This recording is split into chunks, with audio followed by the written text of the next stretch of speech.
Bom dia, meus amados irmãos, que a graça e a paz de nosso Deus, do nosso Pai maravilhoso, através de Cristo, venha e inunde as nossas vidas com seu conhecimento, com a sua libertação, com a sua salvação.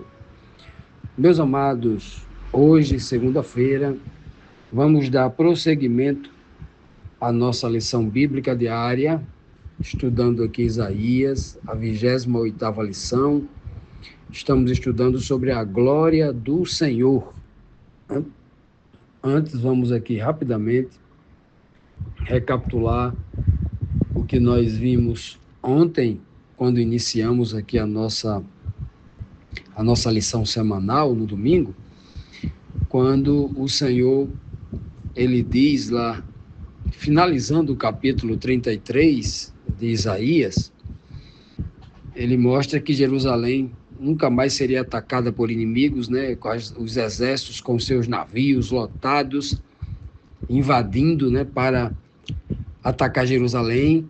Se eles viessem, perderiam todos os seus tesouros, perderia a guerra. Uma linguagem, claro que uma linguagem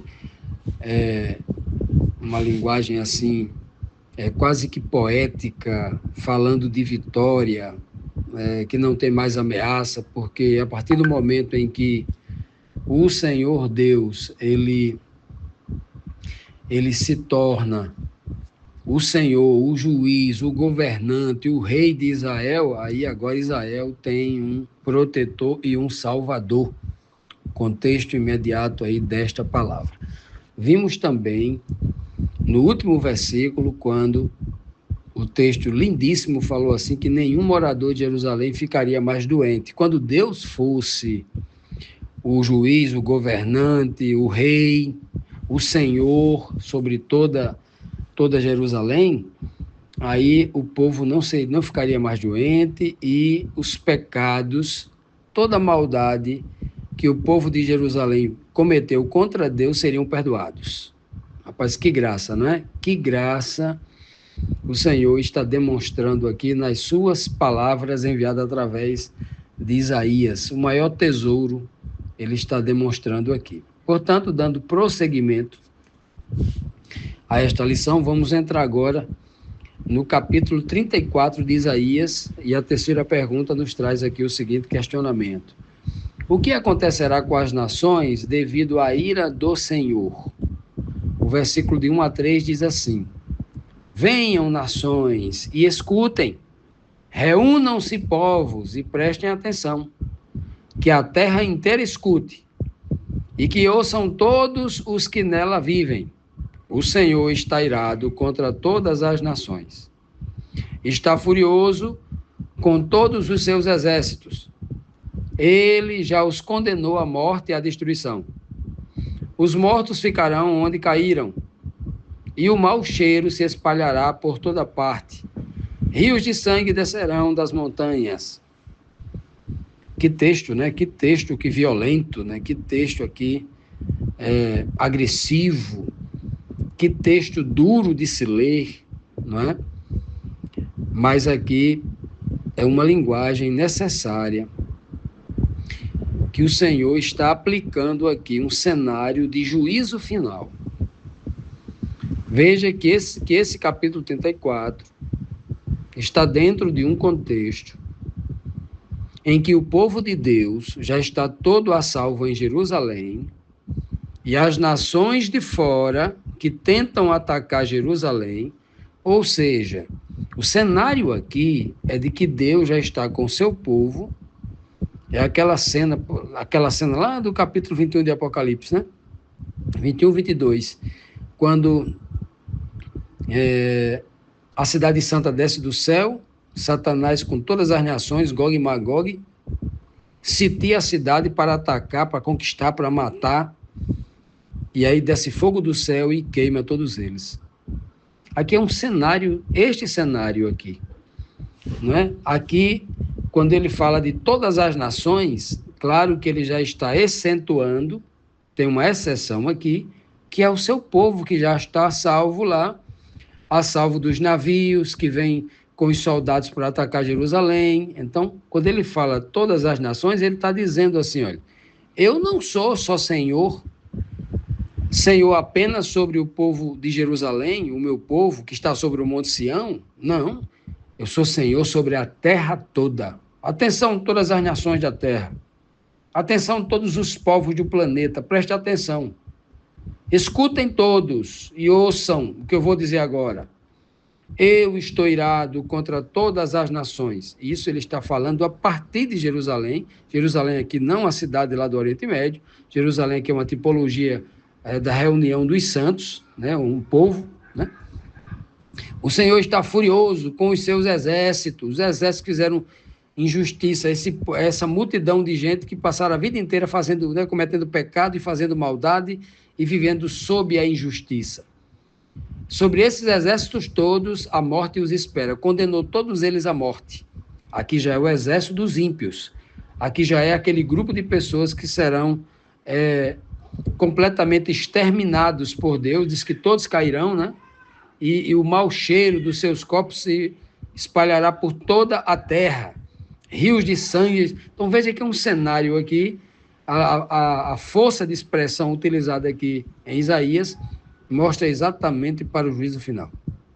Até porque isso aqui nunca aconteceu na história do povo de Israel ou com Jerusalém. A terra inteira nunca esteve do lado de fora e de dentro de Jerusalém, com o seu povo, o Senhor exterminou todos esses exércitos. Da terra inteira. Nunca aconteceu isso.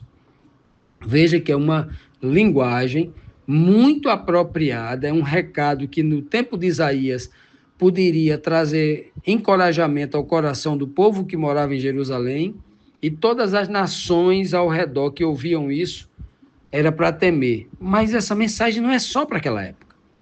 Essa mensagem ela não cabe perfeitamente para aquela época, ela cabe apenas para o juízo final. Continuando aqui, meus amados irmãos, vamos então aqui para a próxima pergunta, a quarta pergunta aqui da nossa lição. Diz assim: qual o significado do sol, lua e estrelas serem destruídos? Como o céu se enrolará? O que significa as estrelas caírem do céu? Que linguagem é essa? Vamos ler então o verso. O versículo agora é o 4. Isaías 34, versículo 4, que diz assim: o sol, a lua e as estrelas serão destruídos. O céu se enrolará como a página de um livro. Todas as estrelas cairão do céu, como caem as folhas da parreira ou da figueira. Veja bem, essa aqui é uma versão bem interessante, né? Mas eu vou ler esse verso aqui noutra versão, para a gente ter um outro ângulo de visão, né? Embora diga a mesma coisa, mas uma outra linguagem, que é a Bíblia Almeida Corrigida Fiel, ela diz assim: e todo o exército dos céus se dissolverá. Os céus se enrolarão como um pergaminho. Antigamente o livro era um pergaminho, era uma folha enrolada.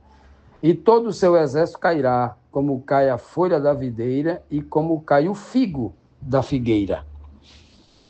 Por isso que o próprio Cristo vai usar, né, essa passagem, dizendo que naquele dia, né, assim como o figo será, as nações serão abaladas e cairão como cai o figo da figueira, né? Ele repete a parte final aqui desse verso, né? Veja bem que esse texto aqui, ele não fala de sol, lua e estrelas que vão ser exterminados, que vão ser destruídos, né? Nessa versão. Mas na versão aqui que nós lemos, ela diz o sol, a lua e as estrelas, os exércitos dos céus. Exércitos dos céus são exatamente isso.